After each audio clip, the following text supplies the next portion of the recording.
better not to ask for money. It makes it much easier. I'd like to emphasize that. Yes. Like you said, we're here on behalf of the Community Health Advocacy Team.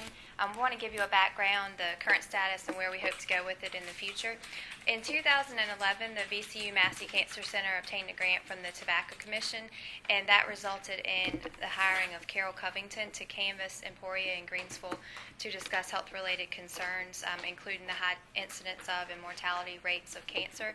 So what some other areas that has that goes along with, the Robert Wood Johnson Foundation publishes the city and county health rankings, which I'm sure you're all familiar with. Do you want to talk a little bit about that now, Shayla? Sure. So, as you all know, the county and city health rankings are published annually by Robert Wood Johnson and the Wisconsin Population Health Institute, and it kind of gives us a checkup to let us know how we're performing as far as health today and in the future for the communities that we have here in Greensville area and across the Crater Health District. So in 2013, Greensville County ranked 98.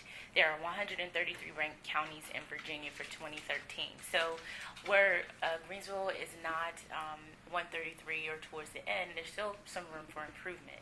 So working in partnership from the health department's perspective, in partnership with CHAT, which is the community organization that involves community members, community leaders, to work together to improve health for citizens of Greensville County. So that's why we're here today, and I just wanted to emphasize that those are some of the reasons why the group came together to work to help improve health and look at not just moving the number, but making sure we're improving health outcomes overall for residents of Greensville County. Okay, I'll pick back up here. So in addition to the health rankings, the focus groups that came about because of the VCU Massey Cancer Center identified several problems in the area: chronic disease like obesity, high blood pressure, high cholesterol. No shocker there. Cancer is a main concern. People in the area felt that there was increased need for educational resources, and then some work needs to be done in preventive behavior attitudes and needs like lifestyle factors, the financial burden of eating more healthfully, and things of that sort. So after that, what the group has basically done, we've been through a strategic planning process. We've identified two major focus areas, chronic disease and healthy birth outcomes, which are not directly related, but there are some tie-togethers between the two. And we've come up with a mission that is a collaborative network of community members, leaders, and organizations whose purpose is to identify health needs and to mobilize resources to address those needs.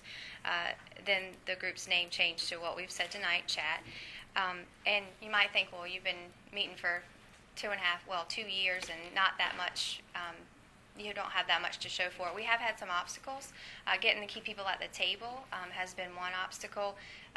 We've had several people come and then change positions, or initially we were focusing on Emporia, Greensville, Brunswick, and Sussex, but the Sussex and Brunswick involvement hasn't been as great as Emporia and Greensville. So right now we feel like we're in the right place. We have everybody at the table pretty much that we need, but we want to take this to the next level, and where we see that going is not focusing so much on small programmatic grants and things like that, but we're looking to really impact environmental and systematic change in the county and the city so that we can bring about some improvement in the health of our community. And this is a long-term goal. This is nothing we're looking, we can't come here this time next year and say, oh, our health rankings improved by 5 rankings, but long-term we really think that there needs to be a group that's addressing this, and this is where the direction we think it needs to go in. 2 specifics, because we're probably running long on time. 2 things we looked at last month when we met was the Achieve Communities concept. That stands for Action Communities for Health Innovation and Environmental Change. That is currently going on in Lynchburg, and Portsmouth has done the Achieve Community process also. Shayla wrote the grant for Lynchburg. They received $50,000 in funding for systematic change, but what that opened the door to was over $750,000 in additional funding for health-related initiatives. So that's the type of thing we can envision happening here in our community and think it's really necessary. It's a nationally competitive grant process, but we certainly can demonstrate the need, and we feel like we're gearing up, doing all the things we need to now to make us competitive towards getting that. And then also the HEAL concept, that's healthy eating, active living. Right now it's dealing with cities and townships, but anything we would do with the city, we could also do with the county. But basically it's a partnership between the Virginia Municipal League and the Institute for Public Health Innovation, and they provide training and technical assistance to help officials adopt policies that improve physical activity in the food environment. It comes as no cost to the people who do it because it's funded by a private Kaiser Permanente funds it actually. So those are two directions we're thinking about going in, and we had Brenda at our last meeting, so we appreciate you designating her and having her at the table.